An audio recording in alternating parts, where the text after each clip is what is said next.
Hello students, good morning all of you. तो कई students है वो लेट आते हैं या बहुत सारे एब्सेंट रहते हैं, तो मैं उन सबसे ये कहना चाहता हूँ कि ऑफलाइन होने का कोई भरोसा नहीं है। ठीक है, तो बेटर है कि आप अपनी स्टडी को खराब मत करो कि 3-4 दिन तो मजे ले लेते हैं, उसके बाद तो जाना ही है। ठीक है, ये जब आपकी थिंकिंग रहेगी फिर नुकसान होने वाला है। ठीक है, और ये नुकसान आपका सबसे ज़्यादा नुकसान होगा। तो आपको पता है इस बार सीबीएसई का जो पैटर्न है वो भी चेंज हो गया है बोर्ड के लिए। 50% सिलेबस का एग्ज़ाम नवंबर में होगा, 50% सिलेबस का एग्ज़ाम है वो अप्रैल में होने वाला है। तो आप इन सब चीज़ों को ध्यान में रखते हुए अपनी स्टडी को आप कंटिन्यू करें। ठीक है, उसमें किसी तरह का कोई प्रॉब्लम नहीं आए तो बेटर रहेगा।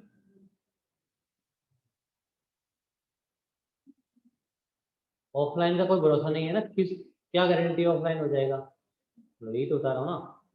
ऑफलाइन की कोई गारंटी नहीं है।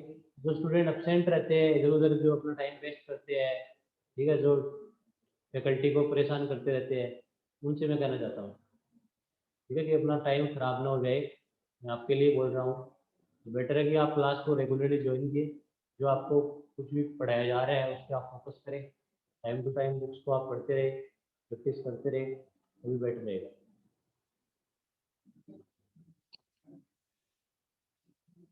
इस तरह की हीन भावना में बिल्कुल भी नहीं आए कि यार मंडे से तो जाना ही है, 2-4 दिन मजे कर लेते हैं, एबसेंट रह जाते हैं। ठीक है, इससे आपका लॉस होने वाला है। तो मैं सारे स्टूडेंट को यही बोलना चाहता हूँ, एट लास्ट कोई श्योरिटी नहीं है, 100% कोई कह नहीं सकता। जो कह नहीं सकता तो पढ़ाई आप अपनी कंटिन्यू रखिए, स्टडी और कंटिन्यू। ठीक है, और कई स्टूडेंट तो हाँ मतलब होता है ऑनलाइन में, मतलब कई बार ऐसे मन नहीं करता पढ़ने का, पढ़ाई वढ़ाई कम होती है, बट इन सब चीज़ों को आपको नकारना ही पड़ेगा। आपके पास कोई चारा नहीं है, ना तो मेरे पास कोई ऐसा ऑप्शन है, तो ना आपके पास कोई ऑप्शन है। तो यदि हम ऐसे बोलेंगे यार ऑनलाइन में कम मन करता है, वो मन करता है, तो ये सब की तो बात है, उनका कोई सिग्निफिकेंस भी यहाँ पे नहीं है। यही अच्छा रहेगा कि आप चीज़ों को कंटिन्यू करते जाए, ठीक है। और अब आप अपना टाइम वेस्ट कर रहे हो, एक एक सेकेंड भी आपके लिए नुकसानदायक हो सकता है। कल हमने डी ब्लॉक एलिमेंट्स की बात कर रहे थे, उनकी ऑक्सीडेशन स्टेट की बात की थी। ऑक्साइड का जो बेसिक करेक्टर है और उनमें जो कोवलेंट करेक्टर का जो ऑर्डर है, किस तरह से हम फाइंड आउट करते हैं, इन सब चीज़ों को भी हमने डिस्कस किया था, ठीक है। अब हम आज डिस्कस करने वाले हैं मैग्नेटिक करेक्टर। नेक्स्ट टॉपिक है हमारा, वो है मैग्नेटिक करेक्टर।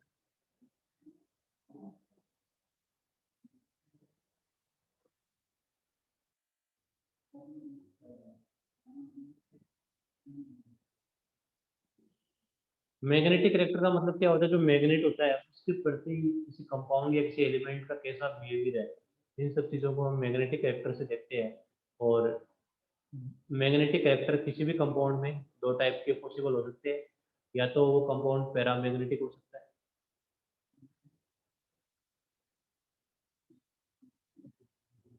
मैग्नेटिक हो सकता है, या कंपाउंड डायामैग्नेटिक हो सकता है।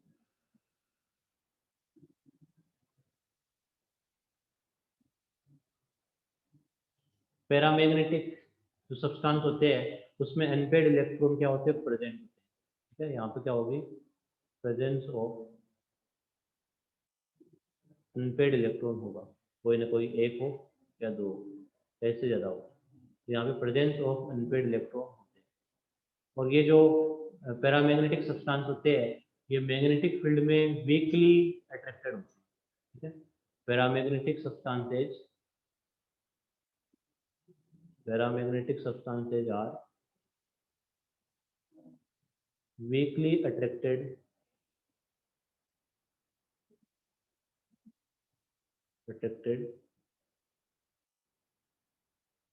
इन magnetic field, in magnetic. Similarly जो डायमैग्नेटिक सब्सटेंस होते हैं उसमें अनपेड इलेक्ट्रॉन अब्सेंट रहता है, absence of अनपेड इलेक्ट्रॉन।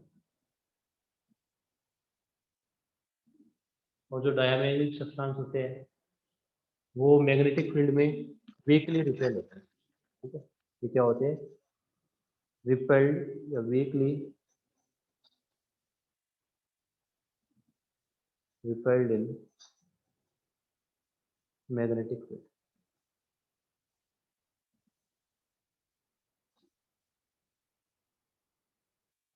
जैसे आपने मॉलिक्यूलर ऑर्बिटल थ्योरी में भी देखा, कुछ ऐसे सब्सटेंस होते हैं जो पैरामैग्नेटिक होते हैं, जिनमें अनपेड इलेक्ट्रॉन होते हैं, कुछ ऐसे होते हैं जो डायमैग्नेटिक होते हैं। वैसे ही यहाँ पे जो डी ब्लॉक के जो आयन है उनके भी हम बात करेंगे, कौन से पैरामैग्नेटिक है कौन से डायमैग्नेटिक है। तो आप अनपेड इलेक्ट्रॉन निकालो, यदि अनपेड इलेक्ट्रॉन प्रेजेंट है तो सब्सटेंस है वो पैरामैग्नेटिक होगा, अदरवाइज वो डायमैग्नेटिक होगा। तो यहाँ पे जो पैरामैग्नेटिक सब्सटेंस होता है उनका स्पिन ओनली मैग्नेटिक मोमेंट निकाला जाता है। जो पैरामैग्नेटिक सब्सटेंस होते हैं उनका हम क्या निकालते हैं, we calculate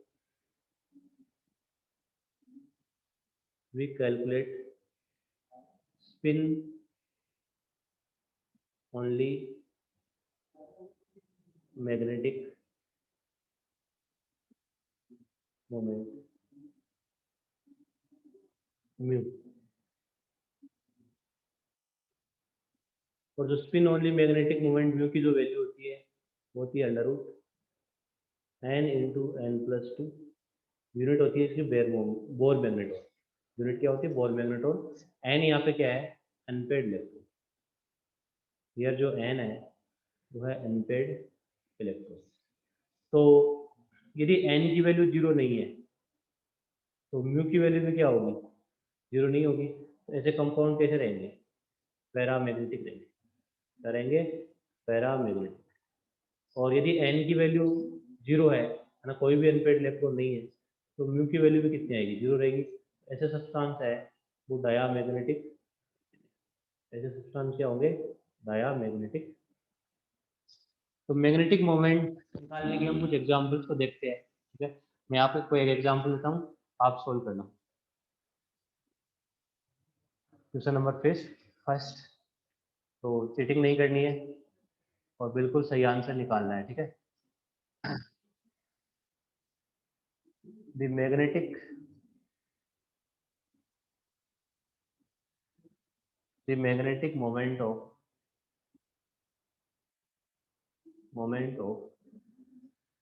Fe plus X ion is √35 Bohr magneton. Then what is the value of X? What is the value of X? X की वैल्यू क्या होगी वो आपको निकालनी। चलो सॉल्व करो।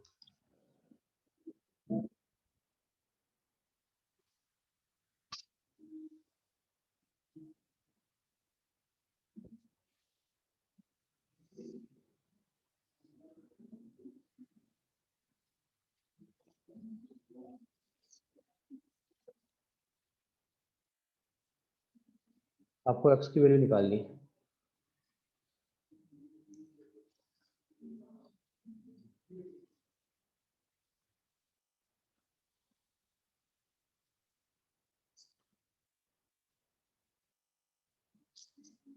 तो आयरन का जो इलेक्ट्रॉनिक कॉन्फ़िगरेशन है वो क्या होता है बच्चों?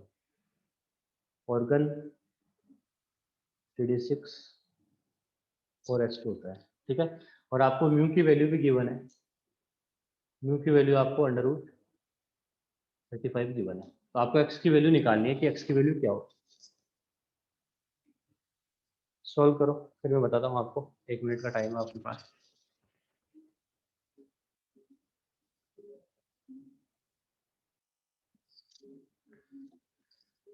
तो जो म्यू का फॉर्मूला होता है वो क्या होता है? म्यू होता है वो √n इंटू n+2 होता है, इक्वल टू √35, ठीक है। अपना आंसर मैच कर लेना। तो रूट से रूट कैंसिल हो जाएगा, तो ये इक्वेशन है। इसको अब उसको हम पूरा क्वाड्रेटिक की फॉर्म में सॉल्व नहीं करने वाले, यहाँ पे हम क्वाड्रेटिक की तरह सॉल्व नहीं करने वाले। हम यहाँ पे, हाँ बिल्कुल, तो n की वैल्यू यहाँ कितनी आएगी जिससे सेटिस्फाई हुई? n की वैल्यू यहाँ पे आएगी 5। तो अनपेड इलेक्ट्रॉन कितने होने चाहिए आयरन के अंदर? Fe प्लस X के अंदर कितने होने चाहिए? 5 अनपेड इलेक्ट्रॉन होने चाहिए, ठीक है। तो आपको 5 अनपेड इलेक्ट्रॉन बनाने के लिए कितने इलेक्ट्रॉन को बाहर निकालना पड़ेगा? एक तो 2 इलेक्ट्रॉन तो ये निकालने पड़ेंगे, 1 इलेक्ट्रॉन यहाँ से निकालना पड़ेगा। कुल मिला के आपको 3 इलेक्ट्रॉन रिमूव करने पड़ेंगे, 3 इलेक्ट्रॉन रिमूव करने पड़ेंगे। तो आयरन के ऊपर जो चार्ज है वो +3 आएगा और इसका कॉन्फिगरेशन हो जाएगा 3d5, ठीक है। क्योंकि 3d5 होगा तभी तो 5 अनपेड इलेक्ट्रॉन है।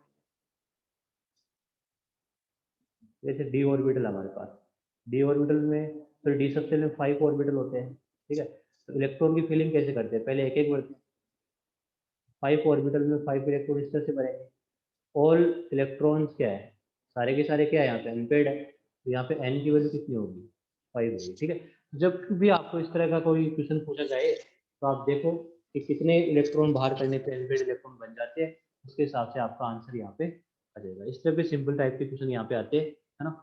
और जो एक अगला और क्वेश्चन है नोट्स में, वो तब कर पाओगे जब आपने कोऑर्डिनेशन कंपाउंड पढ़ रखा है, ठीक है। उसको हम तभी सॉल्व कर पाएंगे, उसका मैग्नेटिक मोमेंट है वो तभी निकाल पाएंगे, ठीक है। तो वो कोऑर्डिनेशन कंपाउंड में हम करने वाले हैं।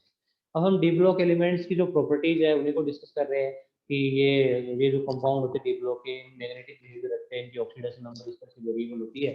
अगला है कि डी ब्लॉक के एलिमेंट्स है या डी ब्लॉक के जो कंपाउंड्स है, डी ब्लॉक के जो कंपाउंड्स है सॉरी, मतलब या तो आयंस केटाइंस है जो है, उनका कलर होता है, वो कलर शो करते हैं, कोई रेड कलर का, कोई ब्राउन कलर का, ठीक है। इस तरह से कलर शो करते हैं। और ऐसा क्या रीजन है कि डी ब्लॉक के जो आयंस है वो कलर फॉर्मेशन करते हैं, उस चीज को हम डिस्कस करने वाले हैं हम अभी। नेक्स्ट हमारा जो टॉपिक रहेगा वो रहेगा formation of coloured ions.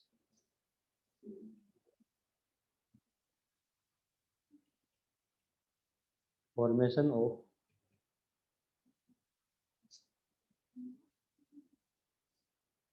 Coloured ions. तो डी ब्लॉक के एलिमेंट्स है वो कलर्ड आयंस क्यों बनाते हैं, ठीक है। तो उसके जो दो रीजन हम यहाँ पे डिस्कस करने वाले हैं कलर फॉर्मेशन के, ठीक है। तो कलर फॉर्मेशन के यहाँ पे दो रीजन हम डिस्कस करेंगे। तो फर्स्ट है वो है डी ट्रांजिशन, डी ट्रांजिशन। और जो सेकंड फिनोमिना है वो है charge transfer spectrum, charge transfer spectra. तो जो डेली ट्रांजिशन है उसको आप आसानी से देख सकते हो कि कहाँ पे डेली ट्रांजिशन हो जाएगा। और चार्ज ट्रांसफर स्पेक्ट्रा के एग्जाम्पल्स आपको ध्यान में रखने पड़ेंगे, जैसे कौन कौन से कंपाउंड है जिसमें चार्ज ट्रांसफर स्पेक्ट्रा काम करता है। पहले हम बात करते हैं what is the daily transition. हम डेली ट्रांजिशन को डिस्कस करने वाले हैं कि डेली ट्रांजिशन होता क्या है। ठीक है, तो पहले हम डेली ट्रांजिशन की बात करेंगे। डेली ट्रांजिशन,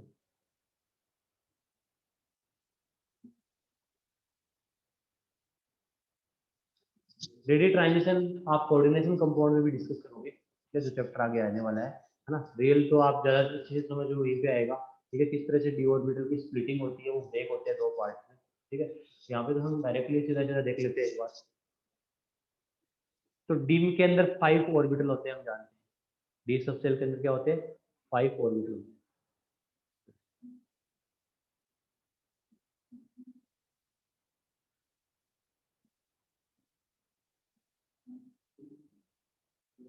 तो ये 5 डी ऑर्बिटल है, d x y, d y z, d x z, d x square minus y square, d z square. ठीक है, हाँ जी, ये 5 ऑर्बिटल्स होते हैं डी सब सेल के अंदर। आपको पता है ये जो तीनों ऑर्बिटल होते हैं, d x y, d y z, d x, इनकी खास बात होती है, क्या होती है, इनके जो लॉब्स होते हैं वो बिटवीन द एक्सिस लाई करते हैं, है ना, एक्सिस के बीच में लाई करते हैं। इनको हम नॉन एक्सियल डी ऑर्बिटल बोलते हैं। ये जो सेट होता है इसको हम क्या बोलते हैं बच्चों, नॉन एक्सियल डी ऑर्बिटल का सेट बोलते हैं। और ये जो ऑर्बिटल है d x square minus y square और डी जेड स्क्वायर, ये क्या होते हैं, एक्सियल डी ऑर्बिटल होते हैं। These are known as axial d orbital. Coordination compound में जो नॉन एक्सियल होते हैं इनको हम T2G सेट बोलते हैं। क्या बोलते हैं, T2G सेट। और जो एक्सियल होते हैं इनको हम EG सेट बोलते हैं। ठीक है, इनका मीनिंग क्या है वो हम बाद में देखेंगे, उस चैप्टर में हम बात करेंगे। फिलहाल मैं आपको यहाँ पे इनका मीनिंग नहीं एक्सप्लेन कर पाऊंगा, क्योंकि यहाँ पे हम वहाँ पे हमने स्प्लिटिंग के बारे में डिस्कस करेंगे, तब हमें ये समझ में आएगा। ठीक है, तो जब भी क्या होता है, जब कोई कंपाउंड होता है जो कॉम्प्लेक्स बनता है तो लिगेंड कोऑर्डिनेट बॉन्ड बनाते हैं, जैसे लिगेंड पास में आते हैं इनके, ठीक है, तो ये दो पार्ट में स्प्लिट हो जाते हैं। रिपल्सिव फोर्स के कारण ये दो पार्ट में स्प्लिट, एक पार्ट ऊपर रहता है, एक पार्ट नीचे रहता है। अब वो भी डिपेंड करता है कि कॉम्प्लेक्स है वो किस टाइप का है ना, ऑक्टाहेड्रल है या टेट्राहेड्रल है या स्क्वायर है, उसकी ज्योमेट्री कैसी है ना, इन सब चीज़ों पे भी डिपेंड करता है। तो उन सब की मैं बात नहीं कर रहा, फिलहाल आपको यहाँ मीनिंग समझना है कि what is the daily transition. ठीक है, सपोज करो 3 ऑर्बिटल नीचे रह गए, है ना, मान लेते हैं एक्स नॉन एक्सियल वाले नीचे है, एक्सियल वाले भी नीचे रह सकते, कोई दिक्कत नहीं है। फिर नॉन एक्सियल वाले नीचे रह गए, T2G नीचे पड़े हमारे पास। ठीक है, और EG ऑर्बिटल है वो ऊपर चले गए रिपल्सिव फोर्स के बाद। These are the EG orbital. अब क्या होगा, यदि T2G के अंदर कोई अनपेड इलेक्ट्रॉन है, ठीक है, T2G में मान लो इलेक्ट्रॉन मैंने फिल कर रखे, मान लो यहाँ पे कोई एक अनपेड इलेक्ट्रॉन है, जो भी है, दो अनपेड इलेक्ट्रॉन है। अनपेड इलेक्ट्रॉन क्या करेगा, जो लाइट एनर्जी है, ठीक है, या कहीं से भी जो एनर्जी का सोर्स है, जो प्रोटॉन्स है, उनसे एनर्जी लेगा। ठीक है, यहाँ से क्या लेगा, एनर्जी लेगा। मान लो ये लाइट सोर्स है यहाँ पे, तो यहाँ से क्या होगी, जो लाइट है वो इस पे इंसिडेंट होगी, सॉरी क्या बना है, जो लाइट है वो अनपेड इलेक्ट्रॉन लेगा, एनर्जी लेगा लाइट से। ठीक है, मान लेते हैं लाइट की जो फ्रिक्वेंसी है वो न्यू है, एनर्जी कितनी मिलेगी, एच न्यू या एच सी बाई लेम्डा। ठीक है, तो इसने एनर्जी क्या की, अब्जॉर्ब की। और आपने एटॉमिक स्ट्रक्चर में पढ़ा है, जब भी एनर्जी अब्जॉर्ब होती है तो इलेक्ट्रॉन क्या करेगा, एक्साइट करेगा। इलेक्ट्रॉन है तो एक्साइट कर जाता है। ठीक है, इलेक्ट्रॉन क्या कर जाएगा, एक्साइट कर जाएगा, ऊपर की तरफ चला जाएगा, एक्साइट करके यहाँ पे आ गया। ठीक है, एक्साइट कर गया इलेक्ट्रॉन। ये इलेक्ट्रॉन यहाँ पे बहुत ही कम टाइम के लिए देता है, 10⁻⁸ के लिए। इलेक्ट्रॉन वापस नीचे की तरफ जाएगा, एनर्जी को यहाँ पे इमिट करेगा। ठीक है, इलेक्ट्रॉन यहाँ पे वापस नीचे की तरफ जाएगा, एनर्जी को क्या करेगा, इमिट करेगा। तो यहाँ बच्चों क्या होगी, एनर्जी क्या होगी, इमिट होगी। और यहाँ एनर्जी का क्या हुआ था, अब्जॉर्प्शन हुआ था। यह एनर्जी क्या हुई थी, अब्जॉर्प्शन मिलती है, ठीक है। तो एनर्जी जो इमिट करेगा, ठीक है, उसमें भी कोई ना कोई वेवलेंथ होगी। मान लेते हैं जो एनर्जी ई डेज है इमिट वाली, तो एच सी बाई लेमडा डेज। हमारी आंखों को जो कलर दिखाई देगा वो इमिटेड वेवलेंथ वाला दिखाई देगा, ठीक है। हाँ, ये जो कलर है वही हमारी आईज को शो होने वाला है। हमारी आईज को जो कलर है इस वेवलेंथ के रेस्पेक्ट में जो कलर है वही हमारी आईज को क्या होगा, डिटेक्ट हो पाएगा। हमारी आईज है इसी कलर को क्या करेगी, डिटेक्ट करेगी, ठीक है। और एक्चुअली में जो एब्जॉर्ब कलर और जो इमिटेड कलर होते हैं वो एक दूसरे के कॉम्प्लीमेंट्री होते हैं, ठीक है। जो एब्जॉर्ब कलर जो इमिटेड कलर होते हैं वो एक दूसरे के क्या होते हैं, कॉम्प्लीमेंट्री होते हैं। मतलब ये जो लेमड़ा है, इस लेमड़ा के रेस्पेक्ट में जो कलर है, और ये जो लेमड़ा है, लेमड़ा डेज है, इसके रेस्पेक्ट में जो कलर है तो एक दूसरे के क्या होते हैं, कॉम्प्लीमेंट्री होते हैं, ठीक है। तो ये एक दूसरे के क्या होंगे, कॉम्प्लीमेंट्री होंगे,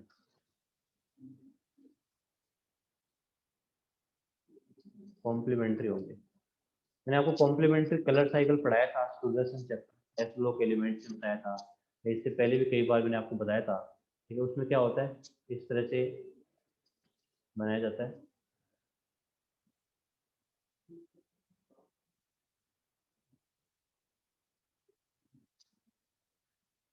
तो विब्योर में आई को छोड़ दो और इसको बना लो आप। तो बी बी जी वाई ओ आर, ठीक है। तो यहाँ पे कॉम्प्लीमेंट्री कलर हम कैसे फाइंड आउट कर सकते हैं। मान लो ब्लू कलर की लाइट को ऑब्जर्व किया है, ठीक है, तो हमें जो कलर दिखाई देगा वो ऑरेंज रीजन में दिखाई देगा।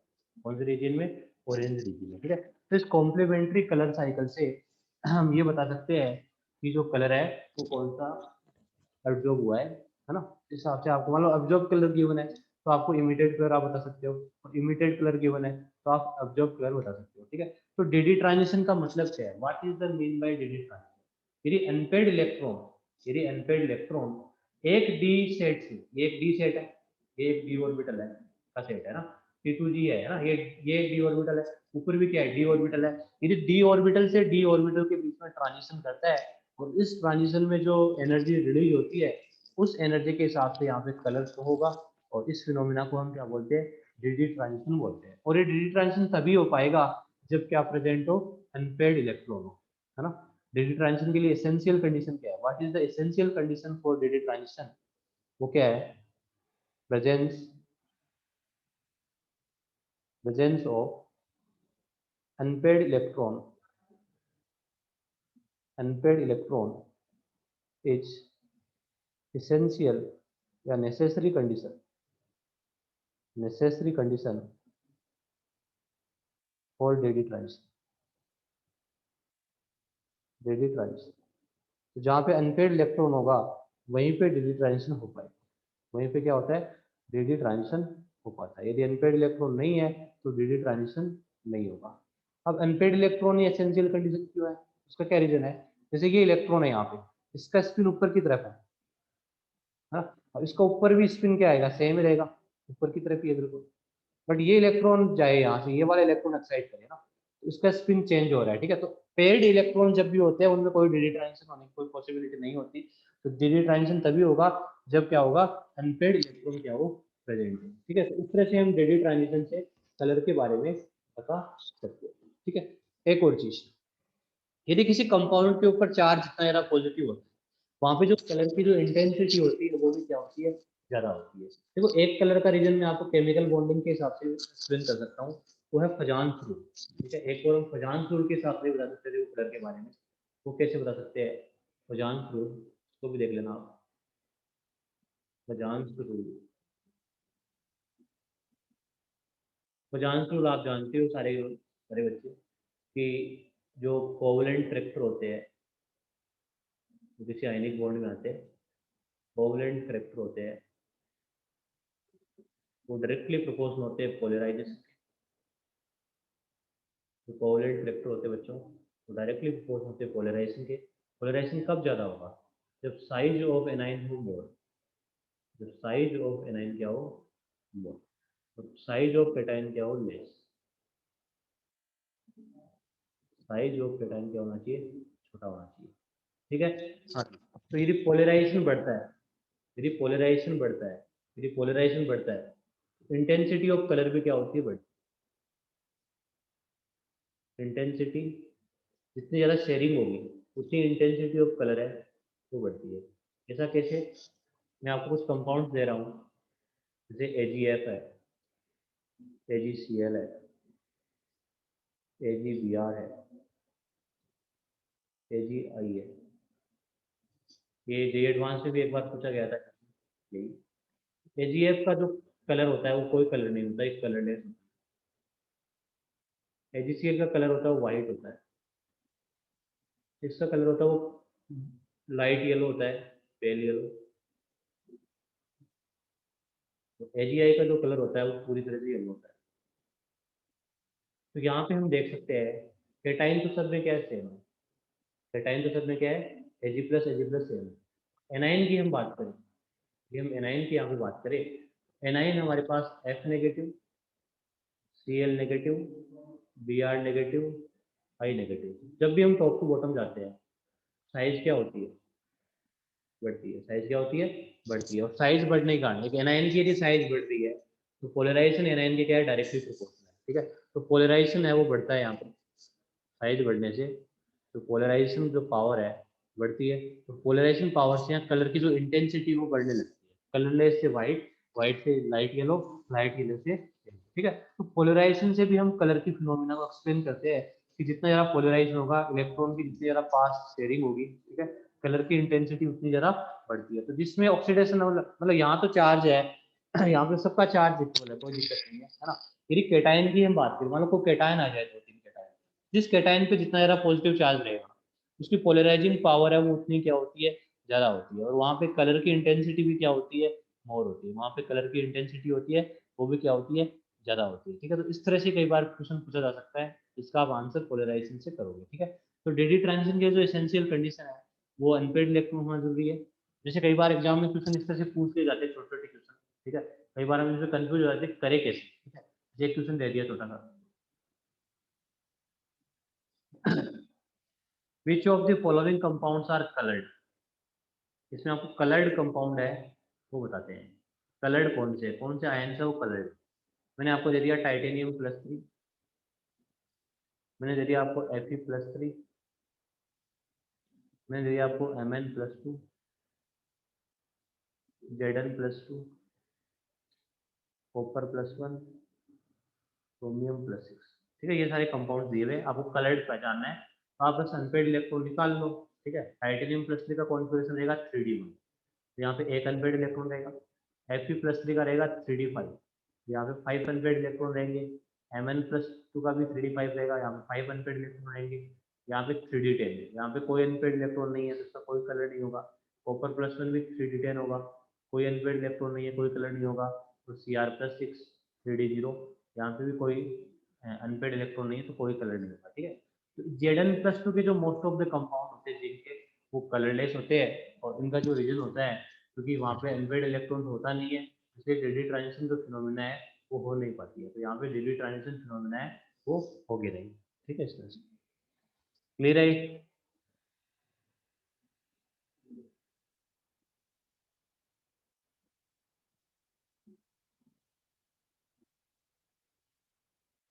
नेक्स्ट हम डिस्कस करते हैं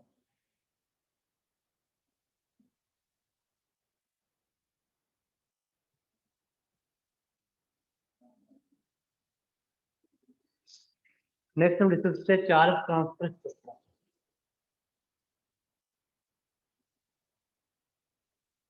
चार्ज ट्रांसफर स्पेक्ट्रा,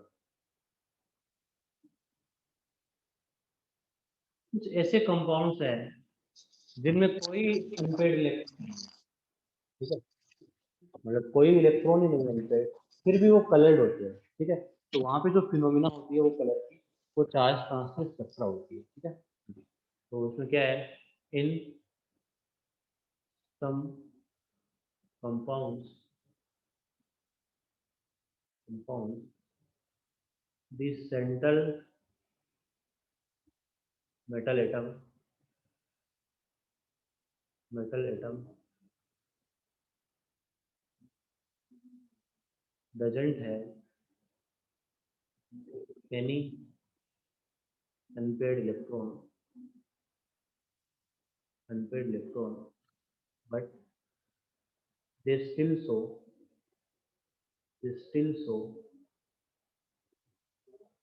color. जैसे एग्जाम्पल की हम बात करें, KMnO4, KMnO, potassium permanganate, K2 Cr2O7, potassium dichromate. इन दोनों कंपाउंड की बात करें तो यहाँ पे जो Mn है उसका ऑक्सीडेशन स्टेट +7 है, यहाँ क्रोमियम का ऑक्सीडेशन +6 है। ठीक है, तो Mn+7 का जब आप ऑक्सीडेशन स्टेट निकालोगे, मतलब कॉन्फ़िगरेशन निकालोगे, तो यहाँ पे कितना रहेगा, 3d0 रहेगा, सारे इलेक्ट्रॉन है वो चले जाएंगे। तो Cr+6 का भी आप जब कैलकुलेट करोगे तो 3d के अंदर कोई भी इलेक्ट्रॉन नहीं होगा, तो डी में कोई इलेक्ट्रॉन है ही नहीं, तो यहाँ पे डी ट्रांजिशन तो नहीं हो सकता। मतलब यहाँ पे डी में कोई इलेक्ट्रॉन है ही नहीं, तो यहाँ पे डी ट्रांजिशन तो नहीं हो सकता। तो यहाँ पे जो डी ट्रांजिशन है वो नहीं होगा, डी ट्रांजिशन होगा नहीं, फिर भी ये कलर शो कर रहे हैं। जो KMnO4 है इसका जो कलर है वो यही पिंक पर्पल कलर का होता है। जो KMnO4 है वो पिंक पर्पल कलर का होता है, तो जो पोटेशियम डाइक्रोमेट है वो ऑरेंज कलर का होता है। कलर का होता है, ऑरेंज कलर का होता है। तो इनमें जो कलर का जो फॉर्मेशन है वो हम चार्ज ट्रांसफर स्पेक्ट्रा से एक्सप्लेन करते हैं। चार्ज ट्रांसफर स्पेक्ट्रा का मतलब क्या है, चार्ज का ट्रांसफर होना। चार्ज ट्रांसफर स्पेक्ट्रा मतलब होता है चार्ज का ट्रांसफर होना। ठीक है, तो KMnO4 में देखो चार्ज ट्रांसफर स्पेक्ट्रा किस तरह से हो सकता है वो मैं आपको बताता हूँ। ठीक है, उसको हम डिस्कस करते हैं। तो KMnO4 एक्चुअली में इस तरह से होता है, KMnO4 इस तरह से होता है। इस टाइप के कंपाउंड को बोलते हैं हम कॉम्प्लेक्स कंपाउंड। इस टाइप के कंपाउंड को हम क्या बोलते हैं, कॉम्प्लेक्स कंपाउंड। यहाँ पे जो सबसे पहले होता है प्रेजेंट है ना, जस्ट बड़े ब्रैकेट से फर्स्ट वाला जो होता है वो मेटल होता है, तो हम सेंट्रल मेटल बोलते हैं, सेंट्रल मेटल एटम। ठीक है, और इसके साथ जो ये कोई भी प्रेजेंट ऑक्सीजन हो सकते हैं, समटाइम्स Cl भी हो सकते हैं, उनको बोलते हैं हम लिगेंड्स। क्या बोलते हैं, लिगेंड्स बोलते हैं। तो मेटल और लिगेंड्स के बीच में कोऑर्डिनेट बॉन्डिंग होती है। ठीक है, तो होता क्या है देखो, Mn+7 है हमारे पास और ऑक्सीजन पे चार्ज है -2, दिस इज द लिगेंड, और Mn है यहाँ पे +7।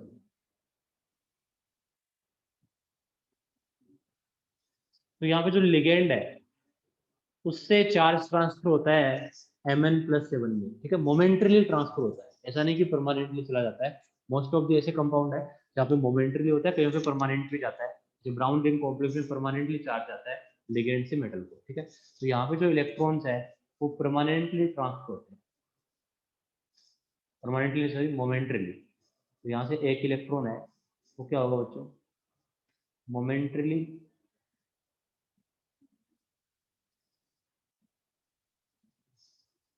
Transferred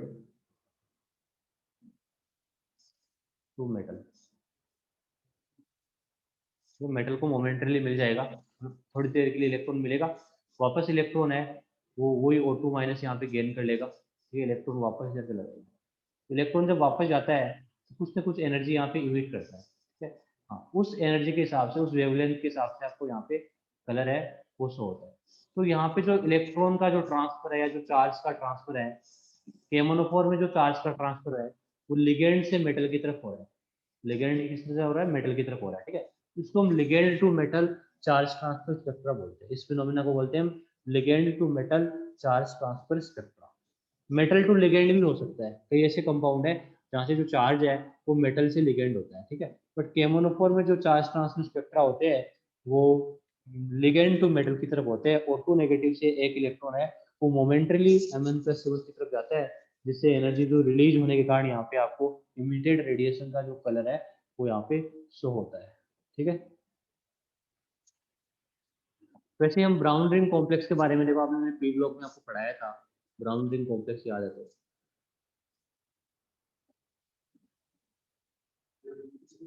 brown ring complex,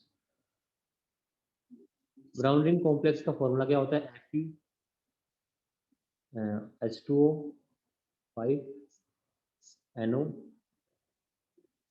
+2 SO4। ठीक है, इस तरह से होता है। एक्चुअली में जो NO लिगेंड होता है, NO ये एकदम न्यूट्रल होता है, पहले इसको चार्ज नहीं होता एक्चुअली में। और आयरन पे जो चार्ज होता है वो +2 होता है एक्चुअली। आयरन की ऑक्सीडेशन स्टेट कितनी होती है? +2 ही होती है। ठीक है, आगे +2 या +3, यहाँ पे +2 होती है। तो ये NO से एक इलेक्ट्रॉन यहाँ जाता है, परमानेंट चला जाता है यहाँ पे।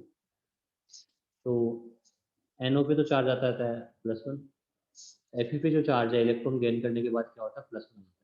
इसलिए ब्राउन रिंग कॉम्प्लेक्स में जो आयरन का जो स्टेट होता है वो +1 होता है, और NO पे चार्ज क्या होता है?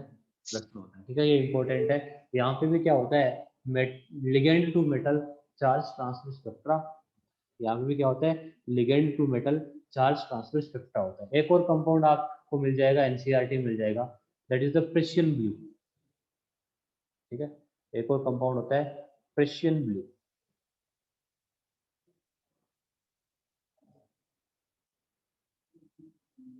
प्रेशियन ब्लू, प्रेशियन ब्लू का जो फॉर्मूला होता है, यहाँ बाहर वाला आयरन +3 में रहता है, अंदर जो आयरन होता है वो +2 में रहता है,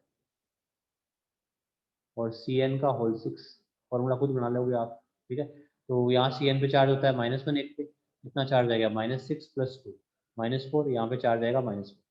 तो अब इससे जो फॉर्मूला बनेगा वो कैसे बनेगा? इधर तो चार्ज +3 है, इधर चार्ज है वो -4 है, तो क्रिस क्रॉस रूल लगा दो, मल्टीप्लाई कर दो, रिवर्स मल्टीप्लीकेशन।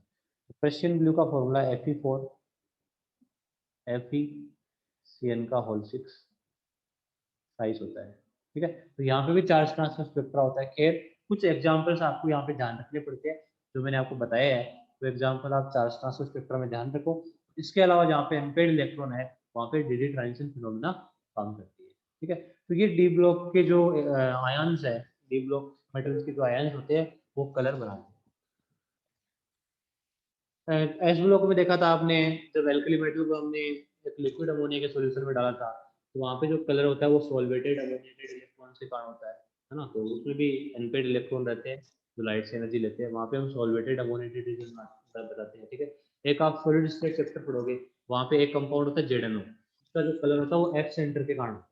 ठीक है, तो ये कुछ फिनोमिना है कलर की, वो हम जैसे जैसे चैप्टर आएगा वैसे वैसे डिस्कस कर लेंगे। मेजर फिनोमिना है ये जो इवेंट्स है वो हमने डिस्कस कर लिए। तो डिलीट ट्रांजिशन और चार्ज ट्रांसफर स्पेक्ट्रा हमारा कंप्लीट हो चुका है। नेक्स्ट जो डी ब्लॉक एलिमेंट्स की जो प्रॉपर्टी होती है वो होती है tendency to form complex compound.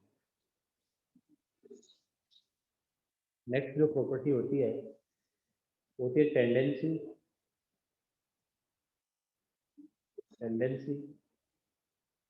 To form to form complex compound.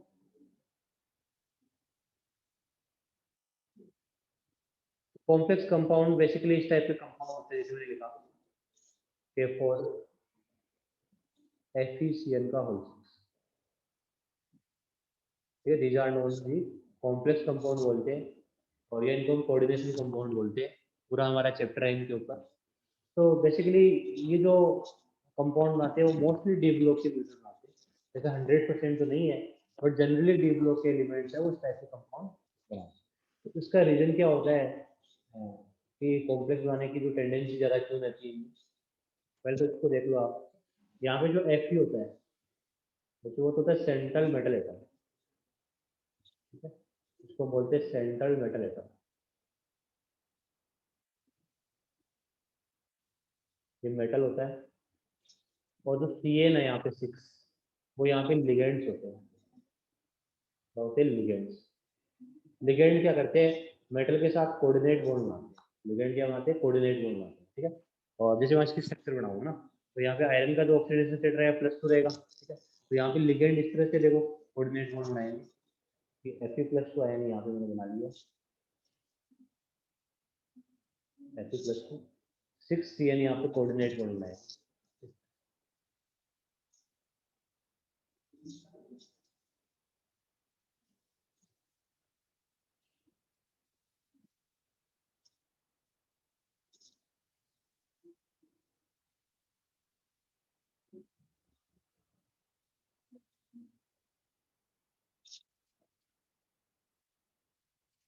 6 ये ना यहाँ पे इससे कोऑर्डिनेट।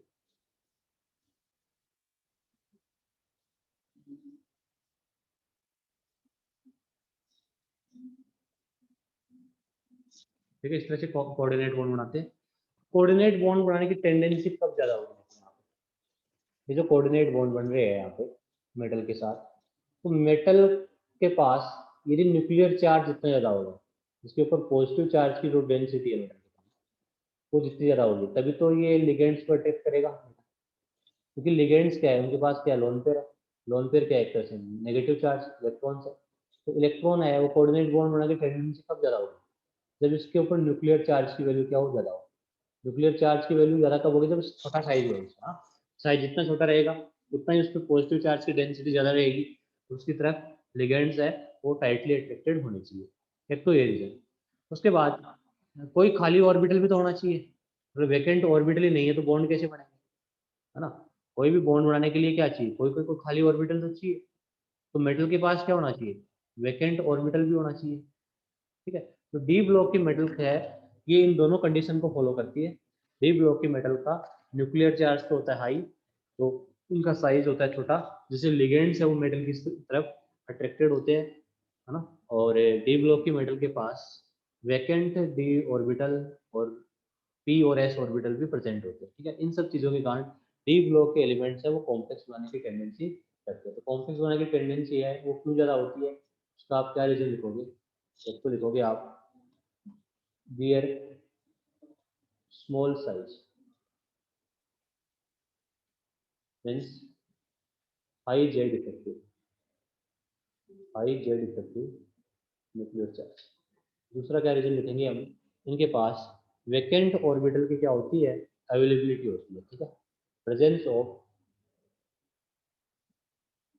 प्रेजेंस ऑफ वैकेंट, चाहे डी ऑर्बिटल हो या एस पी हो, बहुत सारे होते हैं यहाँ पे vacant orbitals, presence of vacant orbitals.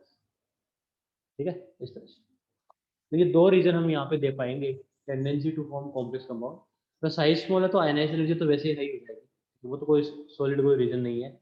ये दोनों रीजन के कारण डी ब्लॉक के एलिमेंट्स है वो कॉम्प्लेक्स बनाने की टेंडेंसी रखती है। एस ब्लॉक के एलिमेंट नहीं बनाते, क्योंकि एस ब्लॉक एलिमेंट का साइज ही काफी बड़ा होता है। ठीक है, और न्यूक्लियर चार्ज उन पे कम होता है, तो एस ब्लॉक के एलिमेंट कॉम्प्लेक्स नहीं बनाते। फिर नेक्स्ट जो प्रॉपर्टी आती है वो है कैटालिटिक प्रॉपर्टीज।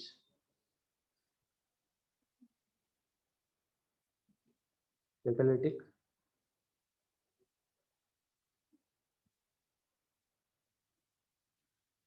प्रॉपर्टीज। तो डी ब्लॉक मेटल्स है वो बहुत सारी इनऑर्गेनिक की जो रिएक्शन होती है वहाँ पे कैटलिस्ट की तरह यूज होती है। आपने देखा होगा प्लेटिनम है, प्लेडियम है, निकल है ना, ये सब यूज होते हैं। तो इनका क्या रीजन है, ठीक है, उनका रीजन यही है कि एक तो यहाँ पे सरफेस एरिया काफी ज्यादा होता है, तो ये एब्जॉर्प्शन करती है गैसेज का। ठीक है, तो ट्रांजिशन जो एलिमेंट्स होते हैं, हाँ अरे ऐसे होता है जैसे वैकेंट एस ऑर्बिटल इस तरह से होते हैं। मैं आपको बताऊँ एक एग्जाम्पल से कराता हूँ। आप कंफ्यूज हो गए, यहाँ पे देखो Fe+2 है ना, Fe+2 का कॉन्फ़िगरेशन क्या आएगा, 3d6, ये तो आएगा, है ना। 4s खाली है और 4p भी क्या है, खाली है ना, बिल्कुल वैकेंट है ना। आगे देखो खाली पड़े हैं। डी में तो कितने खाली है आप देखोगे तो डी में तो कम ही खाली है। तो आगे कोऑर्डिनेट बॉन्ड बनाने के लिए इन वैकेंट का तो यूज करेगा ना। आगे वाली 3d के अलावा जो खाली है 4s है 4p है, इनको भी तो हम क्या करेंगे, यूज करेंगे, इनमें भी कोऑर्डिनेट बॉन्ड बनेंगे, है ना। एक्चुअली में हाइब्रिडाइजेशन होगा आगे, मैं आपको पढ़ाऊंगा कोऑर्डिनेशन कंपाउंड में वैलेंस बॉन्ड थ्योरी। वहाँ पे क्या होता है, हाइब्रिडाइजेशन होता है, इनका हम हाइब्रिडाइजेशन निकालना भी सीखेंगे। आयरन का यहाँ पे क्या हाइब्रिडाइजेशन है, इन सब चीज़ों को बारे में देखेंगे। हाइब्रिडाइजेशन जैसे मान लो मैंने बोल दिया sp3d2, ये बोल दिया, तो sp3d2 में कौन इन्वॉल्व है, s है, px py है, 3p ऑर्बिटल इन्वॉल्व है, px py pz, और 2 d ऑर्बिटल इन्वॉल्व है। ठीक है, तो यहाँ पे s और p ऑर्बिटल भी क्या होते हैं, यूज होते हैं हाइब्रिडाइजेशन। ठीक है, और हाइब्रिड ऑर्बिटल के अंदर क्या बनते हैं, वेकेंट, मतलब वो कोऑर्डिनेट बॉन्ड बनते हैं। तो हमारे कोऑर्डिनेशन कंपाउंड में आ जाएगा बेसिकली। ठीक है, तो डी ब्लॉक में, डी ब्लॉक एलिमेंट में वेकेंट ऑर्बिटल क्या होते हैं, प्रेजेंट होते हैं, जिनकी वजह से कोऑर्डिनेट बॉन्ड यहाँ पे बनते हैं।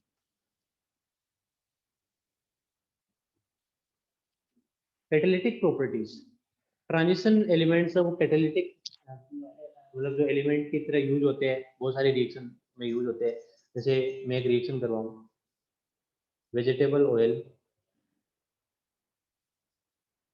प्लस हाइड्रोजन गैस, इसको बोलते हैं हाइड्रोजनेशन ऑफ वेजिटेबल ऑयल। तो यहाँ पे निकल कैटलिस्ट यूज होता है, ठीक है, और वेजिटेबल घी का फॉर्मेशन होता है। इसके अलावा और भी ऑस्टवाल्ड डाइल्यूशन, ऑस्टवाल्ड प्रोसेस देख लो नाइट्रिक एसिड बनाने का, वहाँ पे प्लेटिनम वगैरह यूज होता है। तो ये कैटलिस्ट यूज इसलिए होते हैं, एक तो ये इनका हाई सरफेस एरिया होता है, क्या होता है, हाई सरफेस एरिया होता है, ठीक है, जिससे रेट ऑफ एब्जॉर्प्शन क्या होती है, ज्यादा होती है। मैंने आपको पढ़ाया था सरफेस केमिस्ट्री में, rate of absorption of gases are high. तो ये क्या करते हैं, इनका जो हाई सरफेस एरिया होता है वो रिएक्शन को एक सरफेस प्रोवाइड करता है रिएक्शन होने के लिए, है ना। यहाँ पे हाइड्रोजन गैस है, वो वंडरवाल फोर्स के थ्रू क्या होती है, एब्जॉर्ब होती है, ठीक है। हाँ जी, तो यहाँ पे एरिया हाई अवेलेबल होने के कारण रिएक्शन वो फास्ट होती है ना। मैंने आपको पढ़ाया था हेट्रोजीनियस थ्योरी ऑफ कैटालिसिस पढ़ाया था, ठीक है, उसमें यही तो हो रहा था। कैटलिस्ट के पास क्या थी, फ्री साइड्स थी, उनके ऊपर क्या हो रहा था, जो भी रिएक्टेंट्स हुआ चिपक रहे थे उनके ऊपर, फिर आपस में प्रोडक्ट में कन्वर्ट हो गए, फिर डिसोरप्शन हो गया, ठीक है।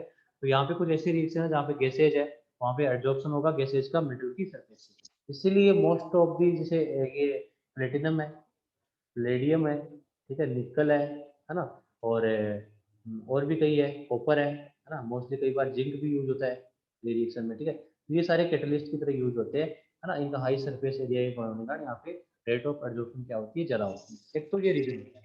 इसके अलावा एक और रीजन कंसिडर किया जाता है कि ये वेरिएबल ऑक्सीडेशन स्टेट शो करते हैं डी ब्लॉक के एलिमेंट, जिससे क्या होता है, ये मैकेनिज्म में काम आते हैं, मतलब ये वेरिएबल ऑक्सीडेशन स्टेट है, तो कोई मैकेनिज्म में काम आ जाती है। कैसे देखो, इसको हम एक एग्जांपल के थ्रू समझते हैं। दूसरा जो रीजन होता है वो होता है एबिलिटी टू अडॉप्ट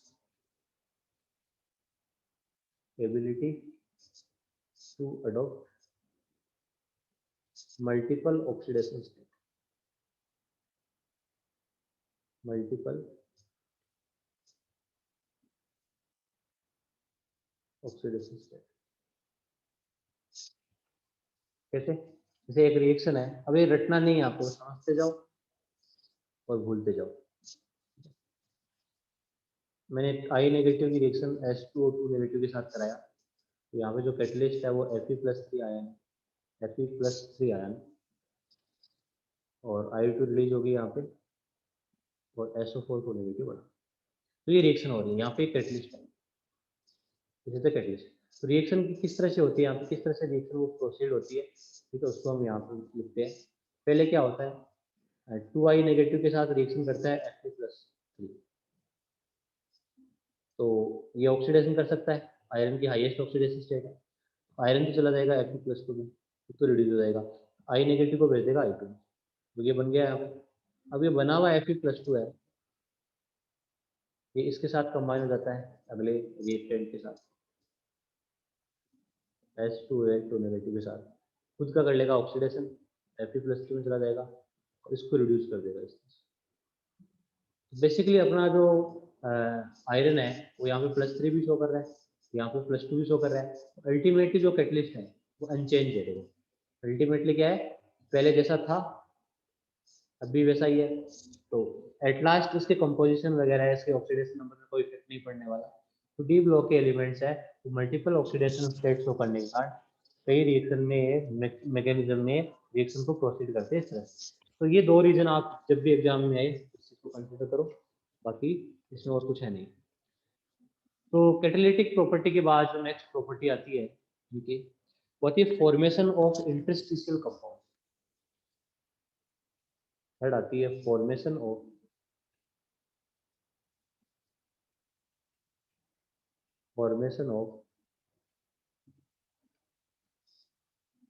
इंटरस्टिशियल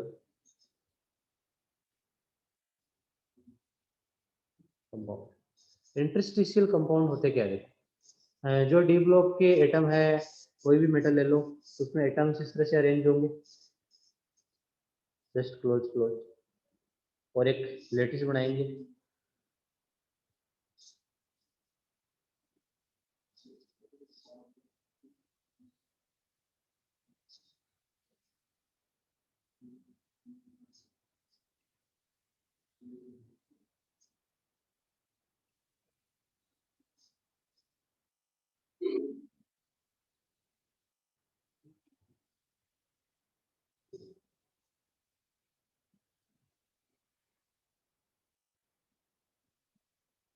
ठीक है, this is the metal lattice.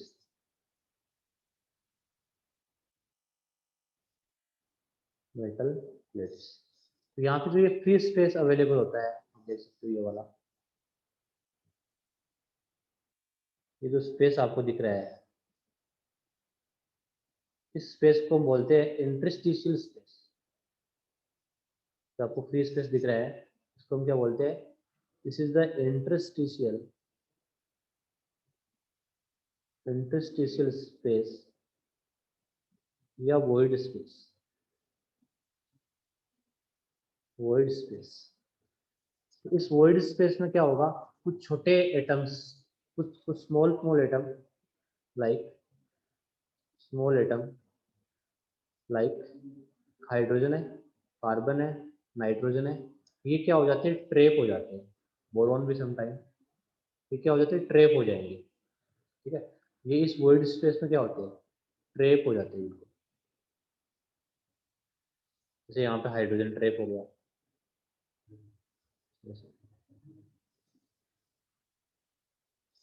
तो मैंने आपको पढ़ाया था हाइड्रोजन चैप्टर, हाइड्राइड्स के बारे में बात की थी। तो डी ब्लॉक के मेटल के जो हाइड्राइड होते हैं उनको हम इंटरस्टिशियल हाइड्राइड भी बोलते हैं। क्या बोलते थे, इंटरस्टिशियल हाइड्राइड बोलते थे। जैसे जो हाइड्राइड्स थे वो नॉन स्टोकियोमेट्रिक में थे, एक क्रोमियम का हाइड्राइड छोड़ दो, बाकी की जगह थे नॉन स्टोकियोमेट्रिक थे बिल्कुल। तो यहाँ पे कुछ कंपाउंड नॉन स्टोकियोमेट्रिक बनते हैं, हाइड्राइड हो गए। और जो कार्बन यदि ट्रेप होगा तो कार्बाइड बनाएगा, कार्बन यदि ट्रेप होगा तो क्या बनाएगा, कार्बाइड। नाइट्रोजन यदि ट्रेप होगा तो क्या बनाएगा, नाइट्राइड बनाएगा। बोरोन यदि ट्रेप होगा तो बोरोइड्स बनाएगा। और हाइड्रोजन यदि ट्रेप होगा तो हाइड्राइड बनेगा। तो ये जो हाइड्राइड्स होते हैं वो बेसिकली नॉन स्टोकियोमेट्रिक होते हैं, बाकी के स्टोकियोमेट्रिक होते हैं, है ना। तो इनके एग्जांपल्स की हम बात करें, जैसे क्रोमियम का कार्बाइड हो गया Cr4C3 हो गया, आयरन का कार्बाइड हो गया Fe3C हो गया, ठीक है। और हाइड्राइड वेनेडियम का VH0.56 हो गया, नॉन स्टोकियोमेट्रिक है, ठीक है। और टाइटेनियम का कार्बाइड हो गया, ठीक है। मैंगनीज का नाइट्राइड Mn4n हो गया, ठीक है। इस तरह के यहाँ पे नॉन स्टोकियोमेट्रिक स्टोकियोमेट्रिक कंपाउंड यहाँ पे बनते हैं। अब इंटरस्टिशियल कंपाउंड के फॉर्मेशन होने से ऐसी क्या क्या फिजिकल और केमिकल प्रॉपर्टीज है जो मेटल लेटिस की चेंज हो जाएगी, ठीक है। एक तो आपका नॉर्मल मेटल है, एक उसमें हाइड्रोजन हो गया या कार्बन ट्रेप हो गया, इससे क्या क्या प्रॉपर्टीज है वो चेंज हो जाती है, ठीक है। तो वो प्रॉपर्टीज की हम बात करें, तो एक तो क्या हो जाती है यहाँ पे, एक तो क्या चेंज आ जाता है, ये हार्ड हो जाएंगे। क्यों, पहले यहाँ पे वेकेंट स्पेस अवेलेबल है बिल्कुल, ये खाली स्पेस। अब ये खाली स्पेस के स्पेस क्या हो जाएगा, पूरा फिल हो जाएगा। तो फिल हो जाएगा तो यहाँ पे कोई जगह नहीं बचेगी, तो इससे हार्डनेस क्या हो जाती है, बढ़ती है। तो इनकी हार्डनेस हो जाती है, वो बढ़ जाती है, हार्डनेस क्या हो जाएगी, बढ़ जाएगी। सेकंड, हार्डनेस बढ़ने से इनके मेल्टिंग पॉइंट है और जो बॉइलिंग पॉइंट होता है वो नॉर्मल मेटल से क्या हो जाते हैं, बढ़ जाती है, ठीक है। मेल्टिंग पॉइंट बॉइलिंग पॉइंट भी बढ़ जाएंगे। केमिकल रिएक्टिविटी की बात करें तो यहाँ पे रिएक्टिविटी बिल्कुल खत्म हो जाएगी, क्योंकि कोई जगह ही नहीं है यहाँ पे बची हुई, ठीक है। तो यहाँ पे जो केमिकली ये क्या होंगे, इनर्ट होंगे। ये जो इंटरस्टिशियल हाइड्राइड है ये केमिकली बेसिकली क्या होते हैं, इनर्ट होते हैं, ठीक है। और प्रॉपर्टीज, मेटेलिक कंडक्टिविटी में कोई चेंज होता नहीं है यहाँ पे, क्योंकि मेटल की तरह बिहेव करता है। तो मेटेलिक कंडक्टिविटी वो रिटेन होती है, मेटेलिक जो कंडक्टिविटी होती है वो बेसिकली इनकी क्या होती है, रिटेन होती है, उसमें कोई चेंजेस नहीं आता यहाँ पे, ठीक है। तो ये प्रॉपर्टीज आती है, मतलब इतनी हार्डनेस बढ़ जाती है, कुछ जो बोरोइड्स होते हैं उनकी हार्डनेस है वो डायमंड के लगभग अप्रोच हो जाती है। डायमंड हार्डेस्ट नेचुरली सब्सटेंस होता है, तो उसकी जो हार्डनेस होती है उतनी हार्डनेस यहाँ पे कुछ बोरोइड्स की आ जाती है। तो इंटरस्टिशियल कंपाउंड बेसिकली होते क्या है, जो मेटल लेटिस होता है वहाँ पे जो इंटरस्टिशियल साइट होती है, जो वेकेंट स्पेस होता है, वहाँ पे कुछ small atom like carbon, hydrogen, nitrogen, ये ट्रेप हो जाते हैं। उनके ट्रेप होने से कंपाउंड की जो फिजिकल और कई केमिकल प्रॉपर्टीज होती है वो चेंज हो जाती है, और जिससे इनकी केमिकल इनर्टनेस कम हो जाएगी। तो ये बेसिकली आपको थोड़ा थोड़ा इनके बारे में आइडिया ध्यान रखना है कि क्या होते हैं इंटरस्टिशियल कंपाउंड। उसके बाद नेक्स्ट हम इनकी प्रॉपर्टी बात करें डी ब्लॉक की, तो होती है एलॉय फॉर्मेशन। डी ब्लॉक के एलिमेंट क्या बनाते हैं, एलॉय बनाते हैं, एलॉय फॉर्मेशन।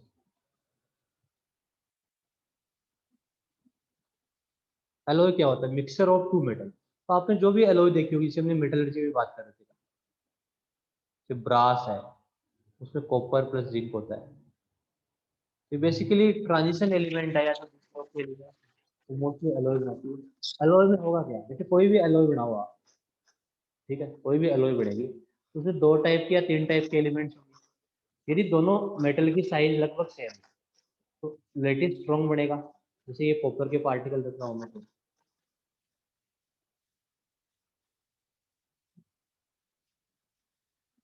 कॉपर के पार्टिकल है, इसके अंदर जिंक के पार्टिकल आ जाएंगे।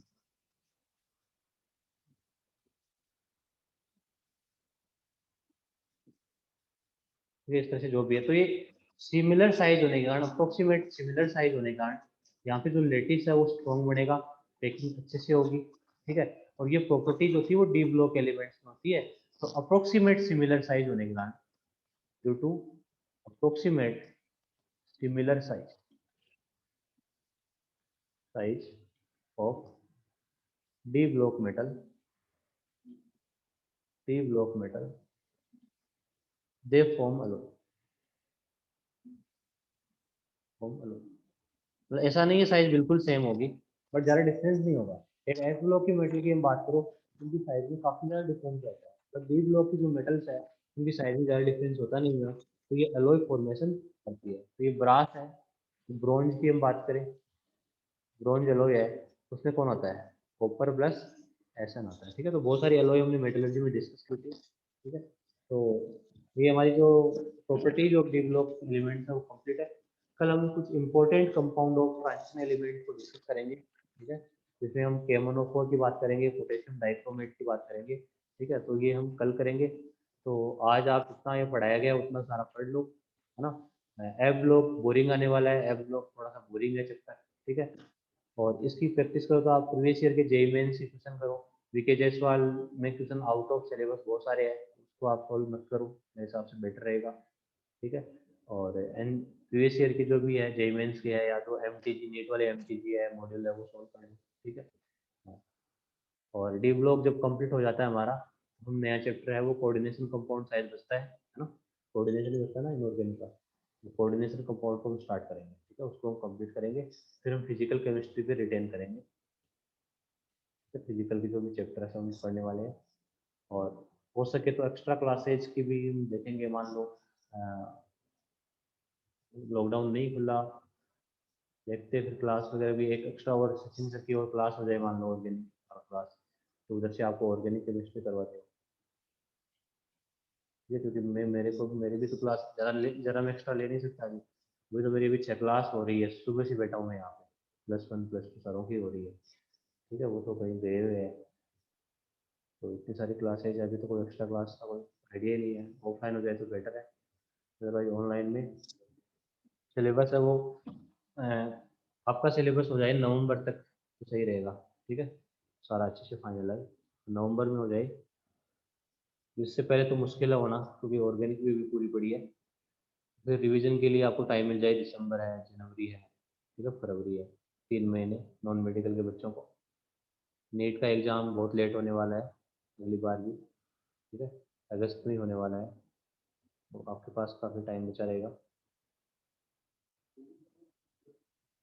ठीक है। हम कल मिलते हैं, thank you, see you sir.